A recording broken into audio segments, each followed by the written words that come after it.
dakika ortda qoldi. Hisob 0-0. Xato himoyada bu xato tuzatilmadi. Deyarli 1-1 darvozabon yopdi. Yaqin burchakni yopdi. To'g'ri joy tanladi Bekmurodov. Vaqtida chiqib keldi. Kamron Aliyev xato qo'ygandi. Sportlik paydo bo'ldi. Idris bilamiz, juda ham kuchli futbolchi. U kirib bordi, zarba berdimi? Pas berdi, gol! Tojikiston terma jamoasi hisobda oldinga chiqib olyapti. Idris Yorov hozir hammasini yuqori darajada bajardi va sherigiga Samandar Rizmonovga to'pni yetkazib berdi. U esa bo'sh qolgan darvozaga to'pni to'g'riladi. Mana ko'ryapsiz, bu yerda katta tezlikda Yorov jarima maydonchasiga yaqinlashdi va bo'sh turgan sherigiga Samandar Rizmonovga to'pni yetkazib berdi. Rizmonov Tojikiston terma jamoasida mana bunday o'yin. Himoyachilar to'g'ri, tartibli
teşekkürler.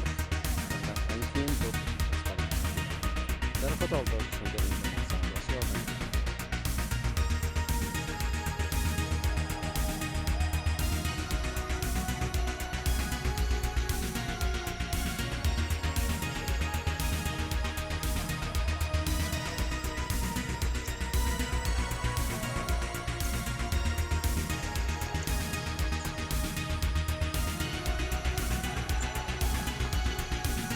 yaxshi hujum, Buluver hisob tenglashdi. Nihoyat ketma-ket hujumlardan keyin Gvatemala terma jamoasi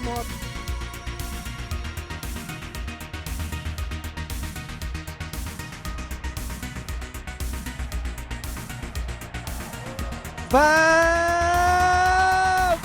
soniyalar qahramoni Roberto Alvarado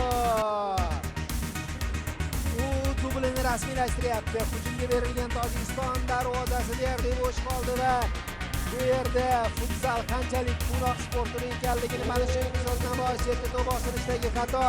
Bu yerda Roberto Alvarado to'pni o'g'irlab ketdi va bo'sh qolgan darvozaga mana shunday xursandchilik bilan joylab qaytdi. Mana darvozabon to'pni oshirganda xatoga yo'l qo'ydi, boshi bilan to'pni o'ziga to'g'riladi. Keyin to'pni quvlab yetib olib darvozaga joyladi. Chiroyli gol. Uning mehnati.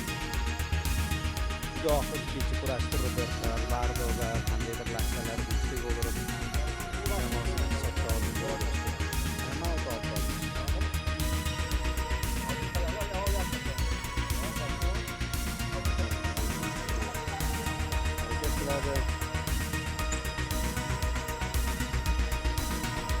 Agilar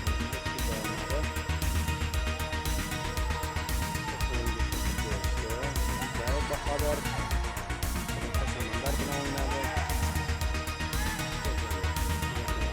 Ketyapti.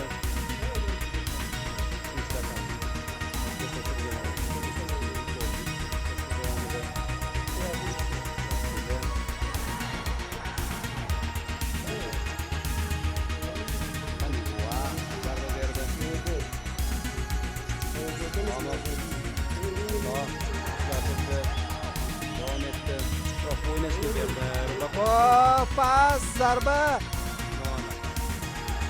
Yengil bo'ldi. Zarba ham yomon emas. Idris Yorov Tojikiston terma jamoasiga boshqa yarim daqiqa qoldi. va avtogol hisob uchun menimcha bu mantiqiy yakun.